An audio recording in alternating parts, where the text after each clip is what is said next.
Now in this video we're going to take a quick look at an integrated circuit that has 4 quadruple. So we got 1, 2, 3, 4, 3-state buffers. So now here's the logic symbol that I like. If we ignore this right here, you can see we have a buffer where a high input, so if we're going to use 5 volts, then which you should use with these integrated circuits until you know you can use a different voltage. But 5 volts in or high will be as close to 5 volts out as possible, and 0 volts or low will be 0 volts or low out. So now we do have this additional though. This is output enable, and you got a bar above there, an inverted signal. You actually need a low input, so close to about 0 volts, for this to operate naturally.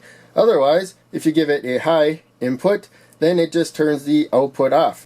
And so of course the truth table makes it a little more clear. As long as the output enable is low, then if the input's high, output's high. If the input's low, then the output is low right there. But if the output enable is high, doesn't matter whether the input is high or low, doesn't matter. The output will be in the Z state, the high impedance state, where basically nothing happens electrically as far as the output is concerned.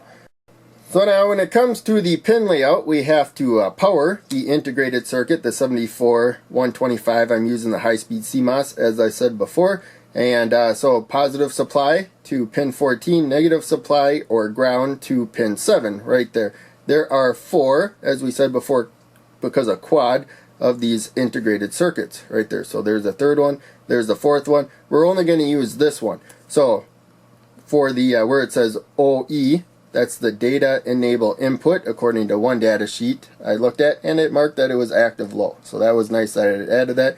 We got data input for A, data output for Y. But this is the only one we're going to use. We are going to tie the inputs though to one of the supply rails. So since this is waiting for a low signal to do something, I'm going to give it a high signal, telling it not to do anything. And for the input, we're just going to go low. So we could go either high or low. Didn't really matter, but there you can see that right there.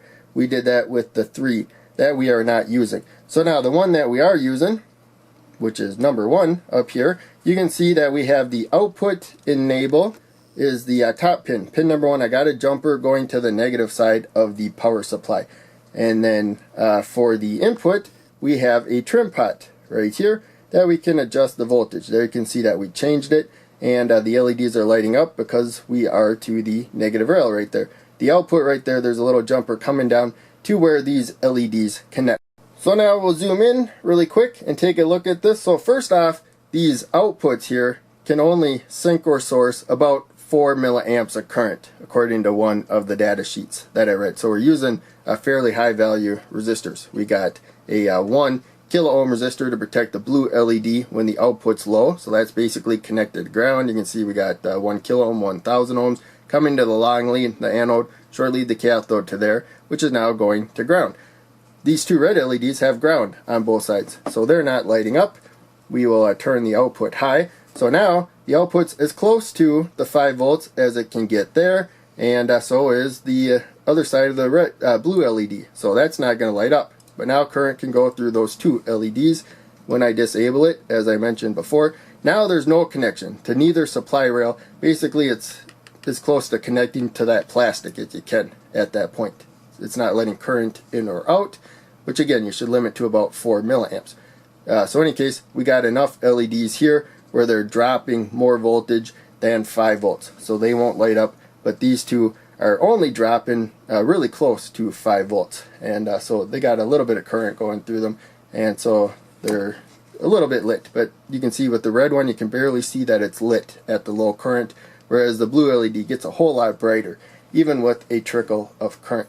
So in any case, hopefully that all made sense. I'm going to keep it short. Make sure you check out one of the other videos I'm posting. Click like, subscribe, the bell, that, donate Patreon if you can. That helps out the most. But just watching a lot of videos helps out a ton. Thanks to everybody that does that. I'll see ya in the next video.